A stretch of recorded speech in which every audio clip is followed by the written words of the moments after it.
necesitamos crecer para poder tener en un momento dado ese poder ser mejores, tener esa superación que es necesaria para nuestra vida diaria.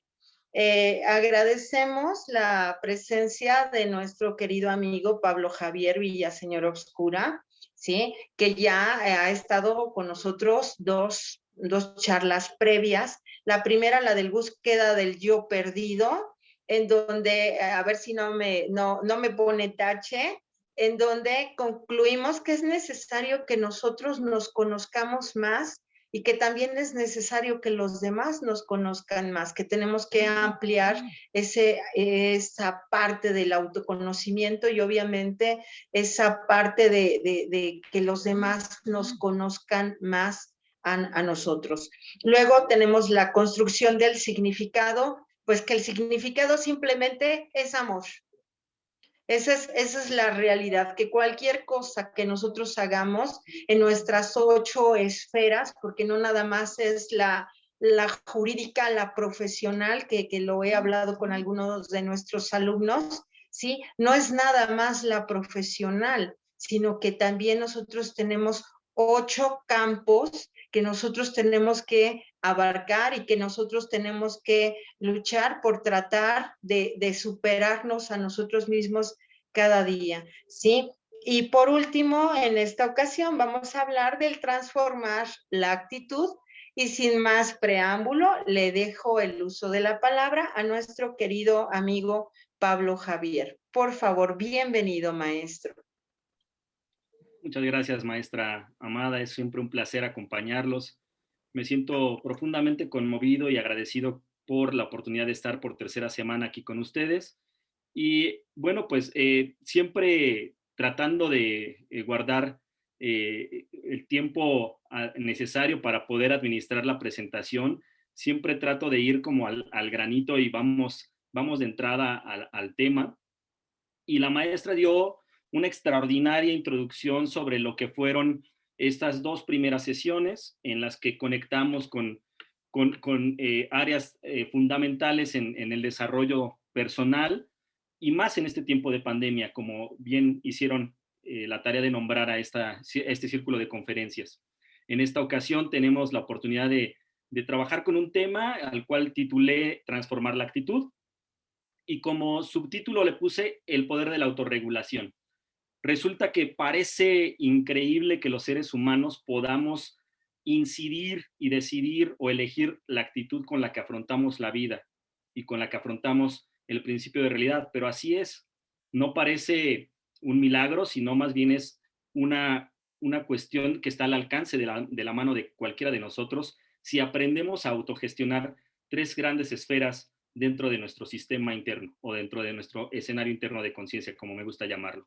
Hoy vamos a trabajar con esos 3 conceptos, los vamos a ir revisando, vamos a hacer una pequeña dinámica, muy pequeñita, vamos a dedicar tiempo a poder esclarecer, dilucidar y explicar para poder entender cómo influye la actitud en nuestro desempeño, cómo la actitud con la que asumimos las cosas, los retos de la vida cotidiana, influye directamente en quiénes somos el día de hoy y hacia dónde vamos el día de mañana. Entonces vamos a empezar con una pequeña anécdota, porque pues me gusta siempre empezar con cuentos, con fábulas, con alguna parábola, con alguna historia. Y resulta que hoy les voy a presentar una historia fabulosa que un querido amigo me hizo favor de contarme, el maestro José Antonio Pérez, quien fue mi mentor en el Diplomado de Desarrollo Directivo en la Universidad Nacional Autónoma de México, a quien le mando un fuerte abrazo si me está escuchando. Y esta historia nos las contó y tiene que ver con los relojes digitales. Fíjense nada más, hoy parece como una pregunta salida de la chistera, ¿no? Pero hace 50 años, en 1970, Petar Petrov, que fue un ingeniero búlgaro, fue el primero que propuso la idea de que los relojes podían dejar de ser analógicos y convertirse en relojes digitales. Así que empezó, como buen ingeniero, a hacer prototipos, primero imaginarios y después dibujados, y después se fue a la parte funcional y operativa del nuevo dispositivo. Y entonces logró rediseñar un artefacto de medición de tiempo que es algo que conocemos todos y que hoy utilizamos en nuestras muñecas y que antes se utilizaba una cadenita y se llevaba en una bolsita y lo sacaban los caballeros, los hombres y le daban la hora a las damas, y hoy el rol tanto social como operativo del reloj se ha modificado drásticamente. Hoy todos usamos reloj, afortunadamente, todos tenemos al alcance esta útil herramienta y nos hemos vuelto un poco presas de este artefacto y del tiempo. Pero bueno, vamos a lo que vamos con el cuentito. Resulta que Peter Petrov propuso a un consorcio de 8 empresarios de Suiza, que eran quienes dominaban el mercado de los relojes analógicos. Ya saben, estos relojes maravillosos, bañados en chapa de oro o de color plateado, pero que todos compartían una característica maravillosa: la elegancia y esta sutileza, este statu quo que te daba utilizar un reloj, ya sea de pulsera o de cadena, pero que era un reloj analógico maravilloso que tenía tiene sus manecillas, una de segundero, un minutero y el que marca las horas. Eso lo conocemos todos.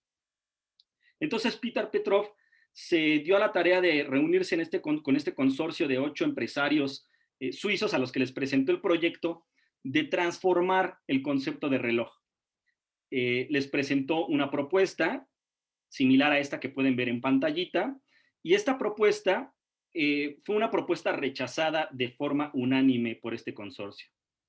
¿Por qué lo rechazaron? Porque rompía profundamente con sus paradigmas, con los paradigmas del consorcio relojero suizo, en el cual estaban casados con la idea de que los relojes, si eran buenos, tenían que compartir ciertas características. Tener manecillas, tener un armazón brillante, dorado o plateado, y que fuera elegante. Y entonces criticaron profundamente y severamente este proyecto de revolución de este artículo digital.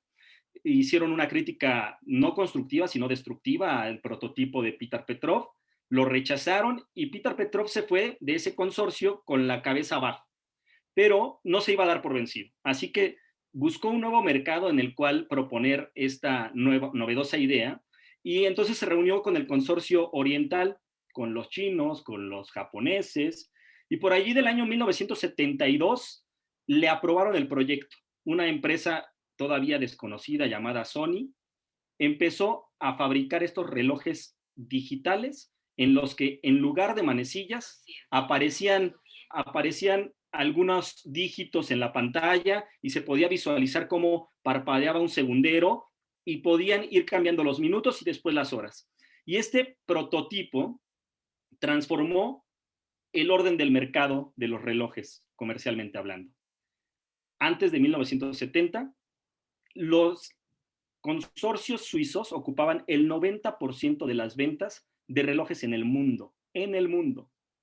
Posteriormente, después de que Peter Petrov se alió con esta génesis oriental, el mercado se volteó completamente y se puso de moda, pero además se puso muy en el auge la utilización de estas pulseras digitales llamadas relojes Casio, y que eran un privilegio, que eran la locura, y que todos en aquellos años, a mediados de los 70s, soñaban y deseaban tener un Casio que les marcara los segundos en una pantallita, y era como hoy tener a la mano un iWatch, ¿no? Más o menos para que se lo imaginen así. Entonces Peter Petrov dejó claro que el mundo cambia y que todo cambia con el mundo. La pregunta aquí, para iniciar nuestro tema, es: ¿tú estás aceptando este cambio del mundo y avanzando con él? ¿O te estás negando a aceptarlo y te estás rezagando? Porque justamente vivimos en tiempos de cambio. La pandemia nos ha traído cambios radicales y muy violentos que tuvieron que suceder de forma abrupta, prácticamente de un día para otro, y cambió la forma en la que convivimos, en la que nos relacionamos y en la que nos desempeñamos en la vida profesional, escolar, laboral y hasta familiar. Todos estos cambios han traído la necesidad de poder mirar la importancia de nuestros paradigmas y de nuestras actitudes. Hoy vamos a analizar, hoy vamos a trabajar con esta bellísima oportunidad de poder conocer cómo se configuran las actitudes, cómo inciden en nuestra conducta y cómo la conducta traerá resultados y desempeños en nuestra vida cotidiana. Para empezar, tengo aquí una pequeña laminita que tiene dos palabras bien grandotas para que las puedan leer todos. Y se parecen mucho, pero no son la misma. Una es actitud y otra es aptitud. Si tú no tienes a la mano una pluma y una hoja de papel, te recomiendo que vayas por ella. Vamos a hacer un ejercicio muy sencillito, incluso en un cuaderno. Hoy no necesitas una hoja suelta, lo puedes hacer en tu cuaderno. La cuestión es que la tengas a la mano. Vamos a trabajar con estas dos definiciones, porque me parece que son definiciones que van a transformar nuestra visión de la importancia que tienen cada una.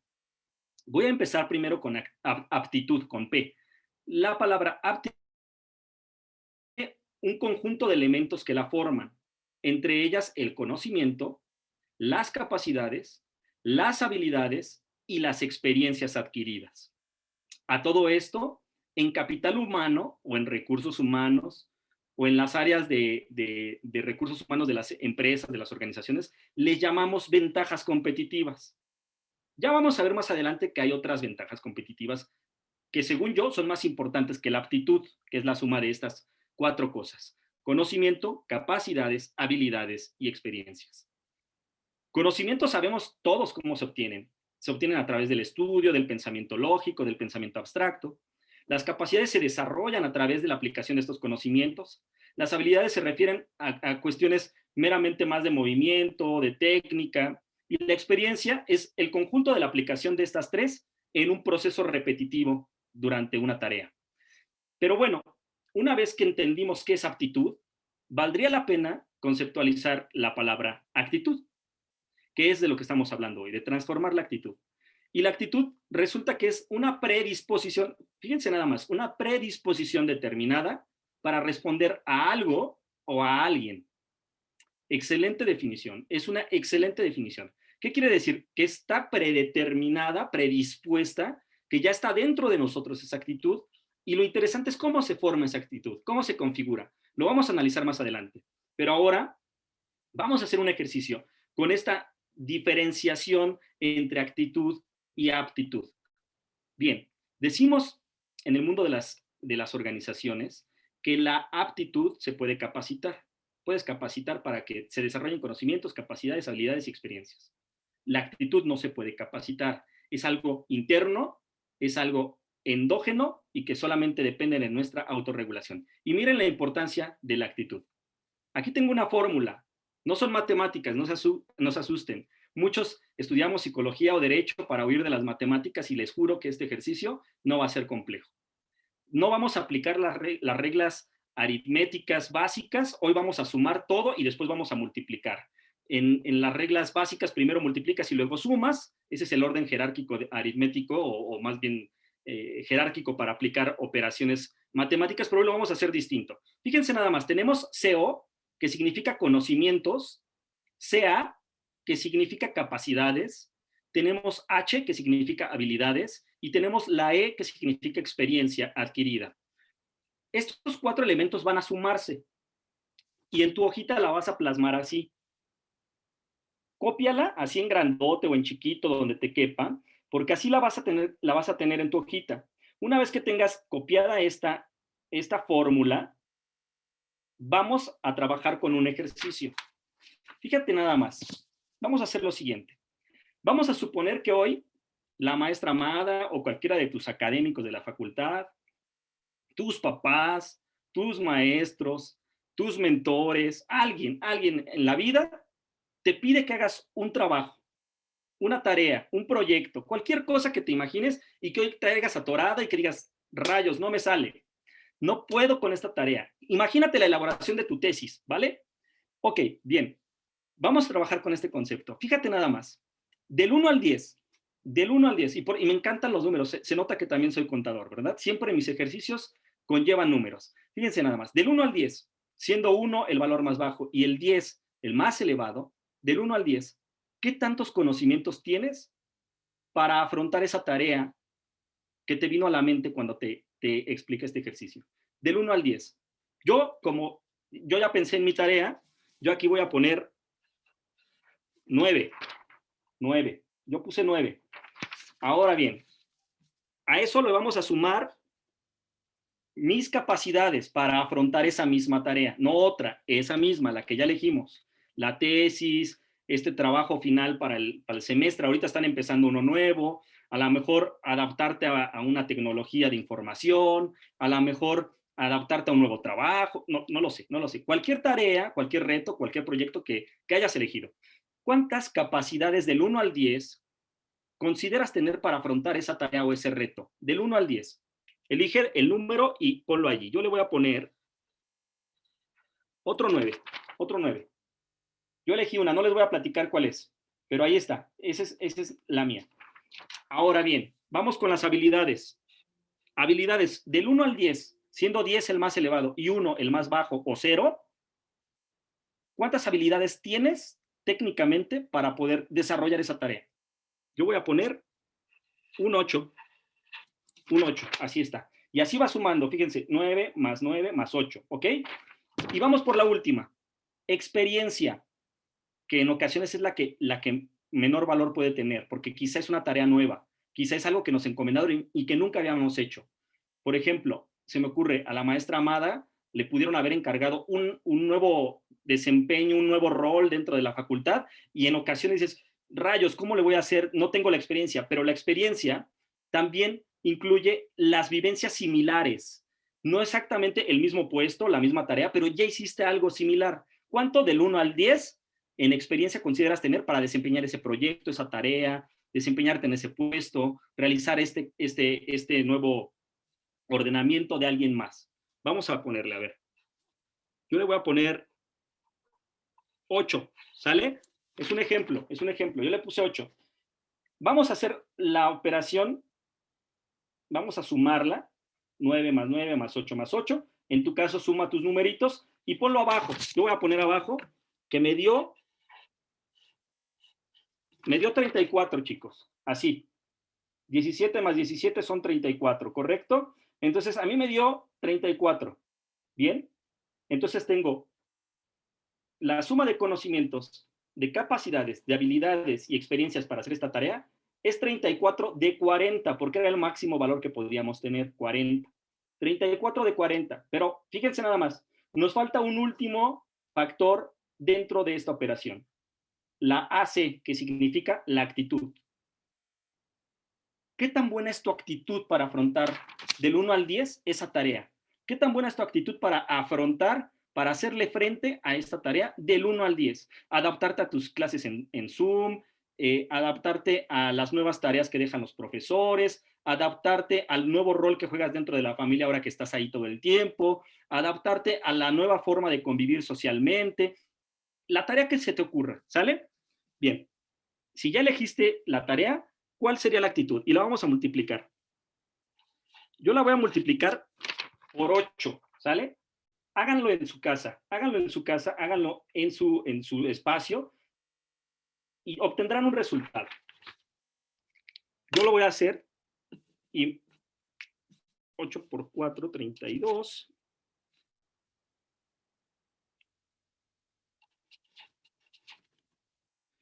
Ok, a mí ya me dio un resultado. ¿Qué resultado te dio a ti? Porque resulta que este resultado, valga la expresión, simboliza numéricamente la forma en la que vas a afrontar ese nuevo reto. ¿Cuál es el máximo valor que te pudo haber dado? 400. Porque lo máximo que podrías obtener por aptitudes era 40 y lo máximo que podías obtener por actitud era 10 y 40 por 10 son 400. ¿Cuánto te salió? 300, 200, 250, 252. ¿Cuánto te salió? Pregúntate en el rango de 0 a 400, ¿cuánto es tu actitud, cuánto es tu aptitud para afrontar este reto? ¿Qué resultado te salió? Eso te toca analizarlo a ti. Pero ¿qué pasaría si yo ese 34 que obtuve de aptitud lo multiplico por lo que a veces me sucede, por 0 actitud? Multiplica 34 o 40, si te salió 40 de aptitud, imagínate que tienes 40 de aptitud, tienes 10 en conocimientos, 10 en capacidades, 10 en habilidades y 10 en experiencias, y te suma 40. Tienes 40 de ventajas competitivas, el máximo, pero lo multiplicas por 0 de actitud. ¿Cuánto te da? Recuerda que toda cantidad multiplicada por 0 da 0. ¿Qué quiere decir esto? Que el éxito en gran medida se construye, es cierto, gracias a nuestras aptitudes, pero sobre todo y radicalmente gracias a nuestra actitud. La actitud determina la altitud. La altitud es un extraordinario ejercicio que deja de manifiesto y que deja claritito que podemos ser, perdón por la palabra, muy fregones en todo técnicamente y teóricamente, pero si no tenemos la actitud adecuada, si no tenemos ese ímpetu para hacer las cosas, esa predisposición positiva para movernos hacia esa meta, hacia ese logro, hacia ese proyecto, tendremos quizá un resultado muy pobre. Porque 40 por 1, si tienes 1 de actitud, es muy poquito. Si tienes 2 de actitud, tendrás 80, aunque tengas 40 de aptitud. Es muy importante la actitud en la vida cotidiana. Este ejercicio espero les haya servido, porque ahora vamos a trabajar, porque ya todos me pueden decir, bueno, sí, está padrísimo, yo entiendo qué importante es la actitud, ¿cómo le hago? ¿Cómo le hago en términos estrictos? ¿Cómo le hago para alterar, modificar y transformar mi actitud? ¿Cómo le hago? Porque yo siempre digo, en temas de formación, desarrollo humano, de desarrollo personal, si todo se queda en teoría y si no se aterriza a la vida cotidiana, no sirve. Vamos a trabajar con un diagramita al que yo le llamo mi actitud ante la vida. Y es un diagramita que es un triángulo, ahí lo pueden ver al centro de su pantalla, y que tiene flechitas hacia arriba y hacia abajo y que se combinan entre sí. Porque fíjense nada más que estas 3 esquinas de las que está formado este triángulo son 3 sistemas que viven dentro de mí mismo, que están dentro de mi escenario interno de conciencia, que están dentro de mi intrabiografía y que están trabajando en conjunto, simultáneamente y de manera paralela para crear mi actitud ante todo lo que existe en la vida.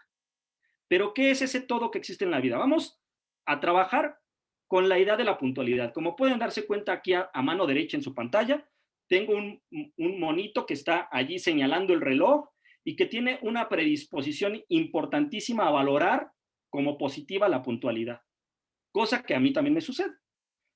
Si me preguntan, para mí la puntualidad es una de las cosas más importantes en la vida. Pero bueno, vamos a trabajar con esto. ¿Qué pasa? ¿Cómo se elabora una actitud? Se elabora de 3 sistemas: del sistema de pensamientos, del sistema de creencias y fundamentalmente también del sistema de valores, o como me gusta llamarlo más, preferencias afectivas. Estos 3 sistemas hacen posible que se configure cualquier actitud en nuestra vida cotidiana. Vamos a trabajar, por ejemplo, para dejarlo claro, con el tema de la puntualidad. Fíjense nada más, se los voy a explicar así, muy facilito. Para mí, la puntualidad en mi sistema de pensamientos, ¿qué son mi sistema de pensamientos? Mi sistema de pensamientos son esas convicciones racionales que tienen un sustento teórico y práctico, que están basados en una hipótesis que ya se comprobó. Es decir, tiene lógica, es pensamiento abstracto, comprobado, teórico y realizable. ¿Qué quiere decir esto? Por ejemplo, un pensamiento sobre la puntualidad es: la gente que tiene mayor puntualidad es la gente que logra mayor éxito. Esto es un pensamiento, es una convicción racional y está comprobado. Estudios organizacionales en todo el mundo demuestran que la gente con mayor puntualidad para realizar las tareas o para llegar a su centro de trabajo tiene mayor oportunidad de éxito. No es lo más importante, pero influye, e influye mucho. En mi sistema de creencias entraría una parte más intuitiva. No es algo comprobado científicamente, pero que tiene una importante influencia en mi ponderación positiva sobre la puntualidad. Por ejemplo, yo puedo decir, los puntuales, las personas puntuales son personas profundamente respetuosas del tiempo del otro. Es algo más interior, es una percepción subjetiva que no tiene sustento científico de ningún tipo, pero es algo que yo pienso, es algo que yo creo, es algo que creo firmemente y que forma parte combinado con mis valores. Mi otra esquina del triángulo de la actitud. Yo prefiero siempre relacionarme con gente puntual que con gente impuntual. Y entonces trabajan estos tres sistemas, mi pensamiento, mis creencias y mi sistema de preferencias afectivas, trabajan internamente de forma inconsciente dentro de mi psique para configurar mi actitud hacia la puntualidad.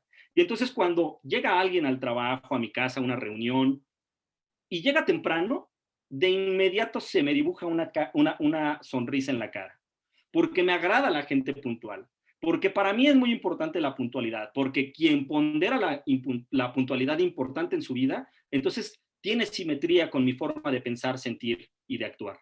Y entonces ese logro de simpatía, de sinergia entre los dos, es maravilloso porque los dos vemos a la puntualidad como algo importante. Pero ¿qué sucede cuando conocemos, contratamos, trabajamos o tenemos una relación con alguien impuntual y para nosotros es tan importante la puntualidad? Y entonces cuando estamos esperando, sentimos que se nos retuercen así dentro de nosotros todas nuestras tripitas y hacemos un corajote y entonces decimos, ¿cómo es posible que esta persona pueda hacerme esperar 4 minutos, 5 minutos, 20, una hora, ¿no? Y entonces estamos al borde del infarto, estamos incrédulos ante la irresponsabilidad y ante el poco respeto para mi tiempo y mi esfuerzo, porque yo sí llegué temprano y nos enojamos y tenemos, cuando llega esa persona por fin a la reunión, cuando llega esa persona por fin a la oficina, cuando llega por fin a donde tenía que llegar, mostramos una actitud tremendamente hostil. Así se configuran las actitudes. Así se configuran las actitudes. Espero que haya sido un ejemplo muy clarito, pero lo vamos a reforzar con uno más. El éxito y el fracaso. Cuando desde pequeños nos enseñaron a creer que si no tenías éxito haciendo algo, no podías merecer el amor de los demás, reforzaron la idea de que teníamos que luchar encarnizadamente por ese éxito. Cuando nos enseñaron a pensar que los exitosos eran más queridos, eran más populares y más felices, nos enseñaron a odiar el fracaso y nos enseñaron a tener una actitud hacia el fracaso que evidentemente nos hizo desarrollar un umbral, una tolerancia hacia el fracaso muy bajito. Y entonces cuando algo nos sale mal, cuando sacamos una mala nota en la escuela, cuando no nos dan un feedback maravilloso, una felicitación, un reconocimiento por una tarea que hicimos, nos sentimos tremendamente heridos, tremendamente agobiados. Y entonces el fracaso se vuelve una piedra con la que tropezamos y no una piedra que utilizamos para construir el éxito. Si me preguntan a mí, el fracaso, y esto lo he ido trabajando muchísimo en mi propia persona, el fracaso es la demostración de que me di la oportunidad de probar y de darme cuenta de que si me equivoqué, con ese error, con esa área de oportunidad, con ese fallo, puedo continuar en el camino hasta obtener el éxito. Si transformamos la forma en la que vemos las cosas que miramos se transforman. Por eso es fundamental tratar de incidir de forma radical, profunda y comprometida en lo que pensamos, en lo que creemos y en lo que preferimos. ¿Por qué hoy mi actitud es tan hostil con mi mamá? ¿Por qué mi actitud es tan hostil con mis clases de la facultad? ¿Por qué mi actitud es tan irreverente con esta persona que me necesita? ¿Por qué me siento completamente apático a la realidad social? No me importa lo que suceda en los demás, en la vida de los demás. No me importa la pandemia. Salgo sin mi cubrebocas, salgo y me reúno con mis cuates. ¿Por qué tengo esa actitud? Revisemos entonces nuestro sistema de pensamientos. ¿Qué estamos pensando acerca de esto? ¿Qué estamos creyendo? ¿Cuál es la creencia que está detrás de este desempeño, de esta actitud? ¿Y cuál es nuestra preferencia afectiva? Y entonces podemos trabajar con esfuerzo y con entusiasmo, buscando actitudes mucho más poderosas, mucho más enfocadas, mucho más dirigidas hacia nuestra felicidad. Y entonces es muy importante entender que una actitud negativa hacia algo o alguien, en semiología de la vida cotidiana, le llamamos nudo de significación. ¿Qué significa esto? Significa que tanto sistema de creencias como sistema de valores y sistema de pensamientos están engarzados, así, engarzados como si fueran una cadena atada con eslabones duros, están engarzados de forma que no los puedo liberar para poder trabajar con ellos. Y entonces están hechos un nudo que no me permite deshacerlo. ¿Cuál es el secreto? ¿Cuál es el secreto? Estar abiertos a dudar de lo que creemos, de lo que pensamos y de lo que preferimos emocionalmente. Estar abiertos a dudar de que estas creencias, estos pensamientos, esta forma de preferir en la vida, fueron introyectados por alguien más, por nuestros padres, nuestros maestros, la sociedad, el sistema, y como lo quieras llamar, pero que no podemos asumir un rol de víctimas para seguir justificando nuestra falta de empatía, de amor y de ganas de ser felices y de elegir mejores pensamientos, mejores creencias y mejores preferencias afectivas en la búsqueda de mi autorrealización. Así pues, es muy importante entender que la actitud incide directamente en la conducta. Pero ¿qué es la conducta? Porque no es lo mismo. Muchos pueden confundir actitud con conducta y no es lo mismo. La conducta se compone básicamente de tres elementos, de tres influencias poderosísimas: las biológicas, las psicológicas y las sociales. Decía Erik Erikson que los seres humanos somos individuos o seres biopsicosociales, con necesidades afectivas, biológicas, psicológicas, y que tenemos esta predisposición a tener un énfasis genético en la parte biológica. Somos o motrices, o somos racionales, o somos emocionales, o somos ese énfasis genético. Y ahí está nuestro temperamento, y ahí está actuando, y ahí está presente e influye directamente en nuestra conducta, incide directamente en nuestra conducta. Estamos más predispuestos a actuar con volumen emocional si somos emocionales, estamos más predispuestos a actuar con mayor velocidad y sin casi pensar las cosas si somos motrices, estamos predispuestos a analizar hasta la saciedad las cosas antes de actuar si somos racionales, y como decimos por allí, mucho análisis también causa parálisis. Entonces, todo esto junto, todas estas esferas, la biológica, la psicológica y la social, forman parte de estas influencias que configuran la conducta. Pero vamos a entender que hay fuerzas o influencias que son exógenas y otras que son endógenas. ¿Qué son exógenas? Exo, fuera de mí; endo, dentro de mí. Exo, todo lo social, el país en donde vivo, el momento en el que me sitúo, la pandemia actual, la familia en la que crecí, el lugar donde me encuentro, la profesión que estudié, la religión que profesan mis padres, la religión que se profesa de forma general en el país en el que estoy, la situación política y social, y hasta la económica y cultural. Todo esto se llama situación contextual, y esto es parte social que influye en nuestra conducta de forma directa. También, además de la biológica y social, están las influencias psicológicas, es decir, esa forma de pensar, de sentir para proceder en la vida cotidiana. Es decir, trabajamos a nivel sensitivo y a nivel percepción para poder entender la conducta. Aquí podemos ver un nuevo gráfico, el gráfico donde la actitud es un engranaje clave en la conducta. Y aquí diferenciamos ya cómo actitud y conducta no son lo mismo y que están mediados por la motivación. Y entonces vemos claramente que la esfera más pequeñita es la actitud, pero ¿qué creen? Que a pesar de ser la más chiquita, esta esfera pequeñita es la que, cuando se engrana con la motivación, la mueve, y valga la expresión porque motivación en latín significa motivus, y esto significa movimiento. La actitud nos moviliza, la actitud nos da fuerza, es el impulso, es la motivación que permite que hagamos algo o no lo hagamos, y a eso le llamamos conducta. La conducta es este comportamiento instintivo o aprendido del ser humano con la intención de modificar algo fuera de sí mismo, algo de su principio de realidad, de este contexto en el cual se encuentra inmerso, en este contexto social, político, histórico, cultural y vivencial de su vida cotidiana. Entonces, esta grafiquita, este gráfico, nos enseña cómo la actitud es el engranaje clave que puede mover a la motivación, que le da fuerza a la motivación para que genere movimiento y haga que la conducta se eche a andar. Es importantísimo entender que la actitud y la conducta no son lo mismo. La actitud es una fuerza que nos lleva a tener una conducta, y es esta conducta evidentemente nos traerá resultados y el desempeño de nuestra vida cotidiana.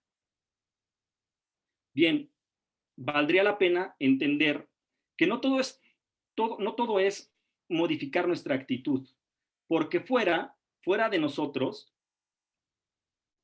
también hay un algo que en lo que no podemos maniobrar, y es el principio de realidad.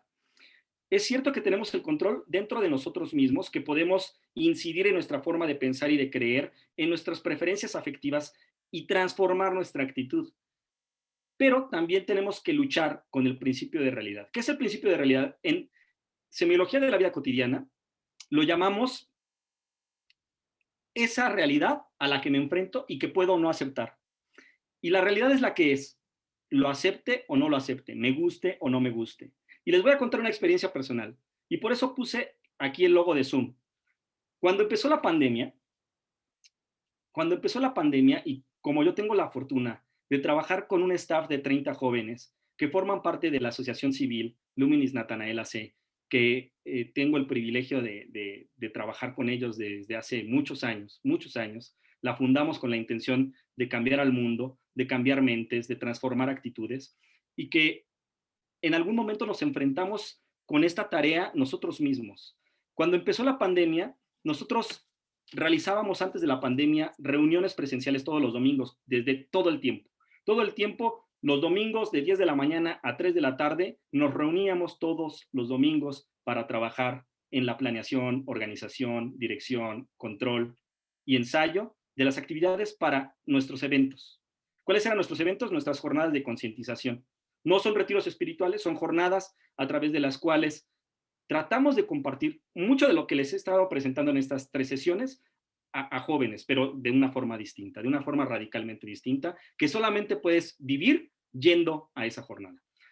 Bien, cuando nos enfrentamos a este estallamiento de la pandemia y a la necesidad de confinarnos, me sucedió algo tremendamente fuerte. Me tuve que enfrentar a la necesidad de utilizar Zoom para poder seguir en contacto con los chicos de mi staff. Y de presentarles temas, de presentarles nuevas actividades, de podernos comunicar y desarrollar nuestras tareas de la asociación civil a través de esta herramienta. Y mi desempeño era malo. Mis resultados eran malos.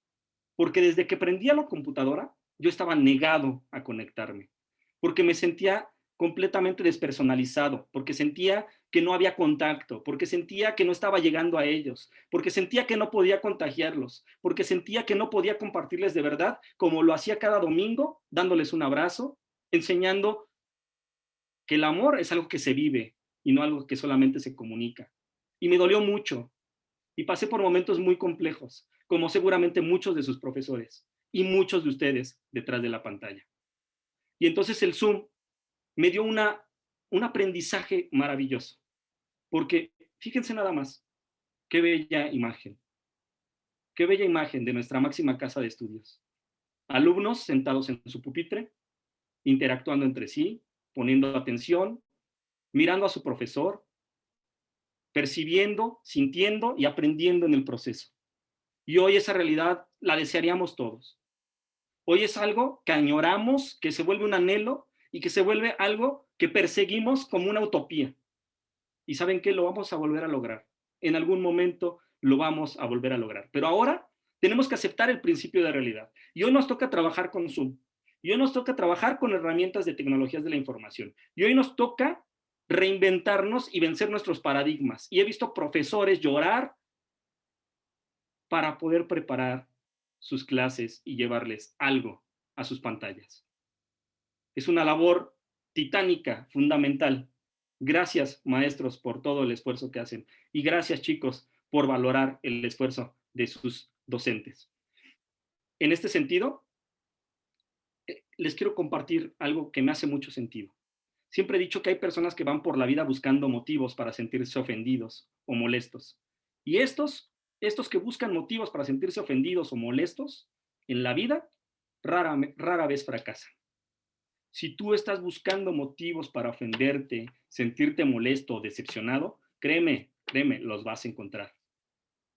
Con esto voy. a que la realidad es la realidad y no la podemos cambiar. Nuestro trabajo es aceptarla, fluir con ella y tratar de modificar desde adentro algo en nosotros para que esta realidad sea más amigable, sea mejor de lo que puede ser o de lo que está siendo. Entonces, para mí, Zoom dejó de ser un problema. Dejé de llamarle, qué complicado es conectarme con Zoom, qué desagradable es conectarme con Zoom. Y entonces, en vez de complicado, comencé a llamarle desafiante. Y cuando le cambié la palabra con la que lo describía, le cambié la cara y le cambié el fondo y el sentido. Porque cuando dices complicado, hablas de eso, le estás atribuyendo la culpa a eso, a ese otro, a esa otra cosa. Pero cuando dices desafiante, te colocas el control tú y es desafiante para ti. Y entonces quien tiene que cambiar eres tú, desde adentro, desde tu sistema de creencias, desde tu sistema de pensamientos, desde tu sistema de preferencias afectivas. Sí, prefiero lo presencial, sí, pero esta es mi realidad y entonces tengo que cambiar mi forma de pensar y de creer en esta herramienta, en esta nueva forma de vivir nuestra actividad profesional. Hay algo que en psicología de la vida cotidiana llamamos pensamientos catastróficos. Y el primero que se atrevió a acuñar este término fue Aaron Beck, un psicólogo que aportó muchísimo en la escuela cognitivo-conductual y que es una de mis favoritas, porque fíjense que habla de distorsiones cognitivas y habla de que estos pensamientos distorsionados que en ocasiones tenemos los seres humanos tienen un alto contenido emocional, es decir, tienen reacciones emocionales elevadísimas, lo que libera muchísima noradrenalina. Y que más adelante vamos a ver cómo la noradrenalina, si está en exceso, causa ansiedad. Si está muy bajita la noradrenalina, causa depresión. Entonces la noradrenalina está jugando dentro de nuestro biocomponente y está jugando y alterando nuestros estados de ánimo. Pero ¿podemos nosotros alterar esta bioquímica de nuestro cuerpo? Por supuesto que sí, eligiendo mejor nuestros pensamientos. Y esto transformará nuestra forma de sentir y nuestra forma de sentir también nuestro cuerpo. Es algo que en psicología conocemos como somatización, psicosomatización. Es algo de la mente transformado en un síntoma en el cuerpo. Entonces, pensamos profundamente en cosas positivas y transformamos nuestro cuerpo también y nuestra realidad. Pero sucede también a la inversa. Cuando tenemos pensamientos catastróficos, suceden estos pensamientos caóticos sobre el futuro, sobre mí mismo, sobre los otros, la desconfianza, la deslealtad, todo esto viene a nuestra psique, nos trastorna y entonces podemos tener reacciones emocionales de altísimo volumen. Podemos ver a alguien hablando con otro, hablando en voz baja y sospechamos que están hablando de nosotros. Y entonces somos capaces de ir y tomarlo del hombro y ¿de qué hablas? Hablas de mí, me estás criticando. Y entonces asumimos que todo gira en torno a nosotros y asumimos actitudes destructivas, no solamente para nuestras relaciones, para nosotros mismos, para nosotros mismos. Entonces, aquí está este pensamiento caótico del futuro, donde el estímulo puede existir o no existir, ¿eh? A veces imaginamos los estímulos, a veces nos enojamos hasta por algo que está en Facebook, a veces le reclamamos a alguien algo que publicó en Facebook y el otro, pues, ni por aquí le pasó que el otro se ponía el saco, ¿no? Y ahí está. Y también tenemos otra cosa maravillosa que Aaron Beck llamó sobregeneralizaciones, que es esta incapacidad de poder parcializar las cosas. Generalmente lo hacemos con nuestras parejas, con nuestros padres, nuestros hermanos, nuestros amigos. Y generalmente les decimos reclamos como, es que tú nunca me escuchas, es que tú siempre estás ocupado, tú siempre estás en tu celular. Estos siempre y estos nunca son sobregeneralizaciones que son distorsiones cognitivas, es decir, son pensamientos distorsionados de la realidad. No hay persona que siempre y nunca haga algo. Hay personas que hacemos generalmente una cosa, comúnmente otra, y es mejor entenderlo de esta manera. Podríamos mandar un reclamo mucho más asertivo cuando decimos, comúnmente me siento poco atendido por ti, comúnmente siento que no me prestas atención, regularmente por las noches te siento ausente. Y entonces, este tipo de cosas, este tipo de reclamos de comunicación asertiva nos permite conectar con una cognición, con un pensamiento, con un sistema de pensamientos mucho más organizado, mucho más enfocado, mucho más profundo y mucho más sano para nuestra propia vida. También existe el pensamiento polarizado, donde de repente alguien a quien amamos y nos encanta su forma de ser y estamos enroladísimos con ese mejor amigo, con esta persona, con esta pareja, con este profesor, de repente hace algo que ya no nos agradó. Y entonces, de ser el mejor, de ser la mejor persona del universo, la persona más wow, termina por ser una figura indeseable. Y de repente pasamos de esta preferencia afectiva de una persona, de amarlo a odiarlo. Y estas polarizaciones donde somos incapaces de ver puntos intermedios y entender que todos los seres humanos tenemos mucho potencial amoroso, muchas cosas positivas en nuestro interior, pero también tenemos áreas de oportunidad, nos cega y nos hace vivir una vida distorsionada, un principio de realidad distorsionado. Por eso se le llama también distorsión cognitiva, es un pensamiento disfuncional. La culpabilidad, esta sensación de ser culpable de todo lo que sucede alrededor, aunque yo ni tenga que ver con nada, ¿no?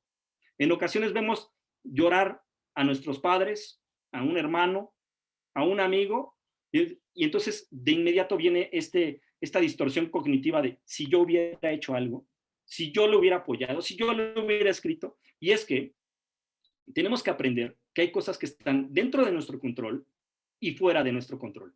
Tenemos que aprender a solamente responsabilizarnos de lo que sucede dentro, de lo que podemos controlar dentro de nosotros y de lo que no podemos controlar. Y no sentirnos culpables por el dolor ajeno. Tenemos que aprender por ello a dar feedback asertivo, muy asertivo, como siempre lo digo, con mucha maestría emocional, pero con mucha honestidad también. Y esta tarea de dar buen feedback te resta esta culpabilidad, porque lo que tú digas es responsabilidad tuya. Cómo lo interprete, cómo lo sienta, cómo lo procese el otro, también ya sería una tarea y sería una cuestión mucho más interna. Si tú das feedback sano, si tú das feedback nutritivo, si tú das feedback crítica constructiva, la responsabilidad del sentir es del otro. Aún cuando eres capaz de dar buen feedback, también tienes que ser capaz de recibir buen feedback. Siempre lo he dicho, lo dijimos en la primera sesión y lo recalco. Y hay otro último rol, que es este rol, esta distorsión cognitiva de creer que siempre tenemos razón, ¿no? Hay personas a las que nos puede llegar a costar mucho aceptar que el otro tiene razón. Y esto nos resta paz, igual que los otros pensamientos distorsionados o distorsiones cognitivas. El pensamiento caótico, la sobregeneralización, el pensamiento polarizado, la culpabilidad y el creer que yo tengo la razón en todo el tiempo son, por supuesto, energías que nos roban paz interior, y que alteran nuestro sistema de pensamiento y que configuran actitudes y que evidentemente inciden en nuestra conducta y esta conducta incide en nuestro desempeño en la vida cotidiana. Así de clarito. Entonces, ¿cómo le hago? ¿Cómo le hago para contactar con una motivación profunda? ¿Cómo le hago para poderme conectar con emociones auténticas, para poder vibrar alto, como hablamos muchas veces en semiología de la vida cotidiana? Y entonces, yo les voy a platicar este caminito que le llamé Sendero de la Motivación, porque resulta que nosotros creemos y estamos conscientes de que tenemos un sistema nervioso central y periférico, nuestras manitas, nuestra piel, nuestros ojos, nuestra nariz, nuestra boca, nuestros oídos, a través de lo cual recolectamos información del mundo exterior. Y de repente si alguien grita nuestro nombre, aunque no sea para nosotros el llamado, de repente volteamos y esto tiene una tensión instintiva que coloca nuestra percepción y nuestra sensación en ese punto, en ese estímulo, y nos permite llevar nuestros sentidos a ese estímulo, a ese llamado. Y después sucede algo a lo que yo llamo Focus, que es un libro maravilloso que tengo aquí a la mano, que recomiendo ampliamente, que se llama Focus de Daniel Goleman, y no es comercial, pero es un extraordinario libro que invito a que todos lean. Y este libro Focus de Daniel Goleman nos habla de esta atención voluntaria. Después resulta que ese llamado sí era para nosotros, y entonces colocamos nuestros sentidos con toda pleno uso de nuestra conciencia en ese estímulo, en esa cara, en esa voz y en el mensaje que nos está dando.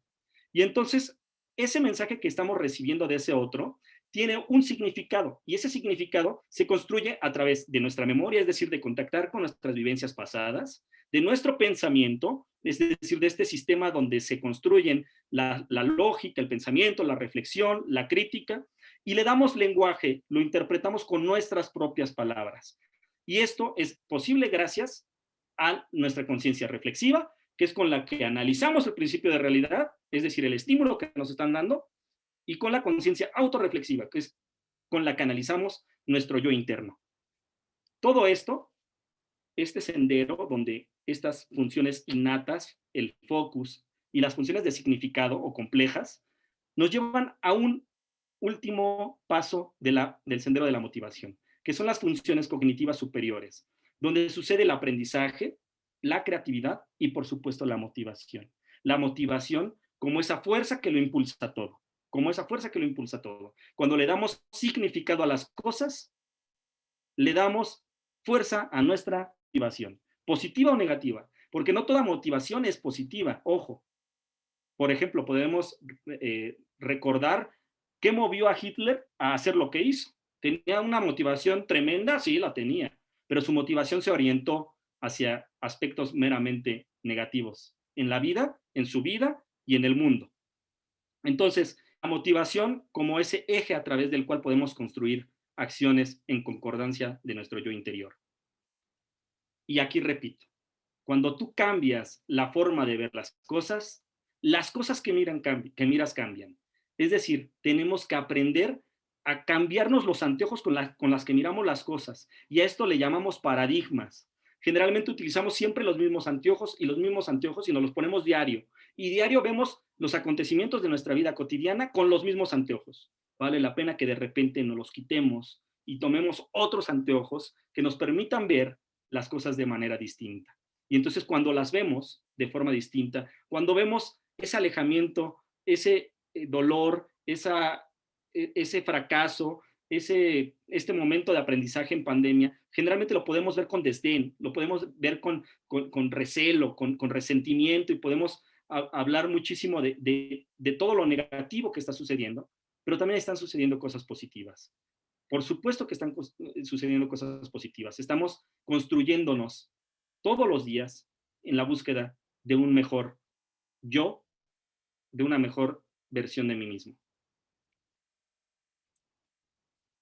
Vamos a casi terminar hablando de esto, que creo que es fundamental, porque muchos me preguntan, bueno, sí, ya entendí que la actitud incide en la conducta y que en medio está la motivación, pero ¿cómo le hago para estar profundamente motivado siempre? ¿Cómo le hago para, además de elegir mejores pensamientos y mejores creencias y mejor mis preferencias afectivas, cómo le hago para enrolarme con una motivación activa, con una motivación que genere sinergia? Y la respuesta es entender que hay dos tipos de motivación: la motivación extrínseca y la intrínseca. La extrínseca, vamos siempre detrás de la meta. Por ejemplo, queremos estudiar una carrera porque pensamos que solamente estudiando una carrera vamos a ser alguien en la vida. Pensamos que solamente obteniendo un título profesional nuestros padres se van a sentir orgullosos de nosotros, o nosotros podremos sentirnos orgullosos de nosotros mismos. O solamente buscando estos objetivos académicos, profesionales, tener un mejor trabajo, tener una mejor casa, tener un auto bonito, o tener una pareja que me acompañe en la vida, o tener hijos, le va a dar sentido a mi vida. Y entonces, a través del estímulo, encuentro motivación. A través de este estímulo, de esta recompensa obtenida tras obtener la meta, es que encuentro satisfacción. La motivación extrínseca está sujeta al premio, sujeta al reconocimiento, sujeta a la recompensa. Pero esta motivación extrínseca es de muy corta duración. Nos dan el reconocimiento y de forma inmediata la motivación se cae. Y entonces necesitamos buscar otra cosa, otro reto, otro proyecto, porque entonces nos volvemos a sentir vacíos. Y entonces volvemos a sentir que la vida no tiene sentido. Y entonces por eso no nos sentimos enrolados con esa motivación, con esa fuente de energía que genera sinergia entre mí y en mi principio de realidad. En cambio, hay una motivación intrínseca que es maravillosa y que depende de la estimulación interna. que se construye con la satisfacción y el placer que me genera estudiar esta carrera, tener estos padres, tener esta vida, tener este cuerpo y cuidarlo, mirarme al espejo y reconocerme y saber que soy un ser humano en construcción, que tiene mucho que aprender, pero que también tiene muchísimas cosas positivas que puede darle a los demás y que se puede dar a sí mismo. Me reconozco como un ser humano viviendo este proceso de estudiar una profesión, de trabajar en lo que está trabajando, de obtener una casa, de comprarse un auto, de cuidar su salud, no por la recompensa, no por lo que está detrás de la meta, después de la cinta, cuando corres el maratón, sino por disfrutar el proceso. Cada paso, cada paso en el maratón es más importante que romper la cuerda, que romper la cinta. Es muy importante entender que la motivación intrínseca es mucho más potente, es mucho, mucho más constante y mucho más determinante en la felicidad. Muy agradecido con todos ustedes. Voy a terminar con un cuento porque creo que es la manera adecuada de terminar con esta presentación, porque creo mucho en los cuentos, porque creo que los cuentos reflejan mucho de nuestra creatividad, de nuestra conciencia, de esta parte inconsciente que se encuentra dentro de nosotros mismos y que construye escenarios maravillosos. Y este cuento, en donde iba una pequeñita llamada María, y María iba cada fin de semana con su padre al circo. Y durante varios fines de semana ha visto el espectáculo completo, 2 horas de espectáculo. Ya había visto malabaristas, trapecistas, payasos, tragafuegos, había visto evidentemente a los camellos, a las jirafas, a los leones, a los chimpancés, y específicamente había colocado su mirada en un animal que le pareció diferente a los demás, un elefante. Un elefante que tenía una mirada triste, un soslayo de tristeza, una cabeza cabizbaja, y lo había visto así durante muchos fines de semana. Lo recordaba siempre así, hasta que un día se decidió valientemente a dirigirse hacia el domador y le preguntó: por qué tu elefante está triste? Me consta que le das de comer, me consta que tiene un techo y me consta que además está junto con los demás elefantes. ¿Por qué está triste? Y el domador, de forma muy inteligente, sacó de su bolsillo un dulce, se lo dio, como diciendo: cállate, no me preguntes. Es una pregunta demasiado aventurada para una niña de 7 años. Toma este dulce y cállate. Y la niña se quedó con esa zozobra, con esa incertidumbre, y no la dejaba en paz. Así que un día, que fue una reunión familiar, un domingo, recordó que tenía en su vida a un sabio, a su abuelo. Estos viejecitos que son una bendición en nuestra vida, estos viejecitos que saben mucho de la vida, que quizá no tienen una educación como muchos de nosotros, que quizá no tuvieron la oportunidad de terminar una carrera, pero que se sientan en una silla con plena tranquilidad y viven una serenidad absoluta y observan la vida y observan los fenómenos de la misma con una gran prudencia, con una gran conciencia y con un gran sentido de la alegría.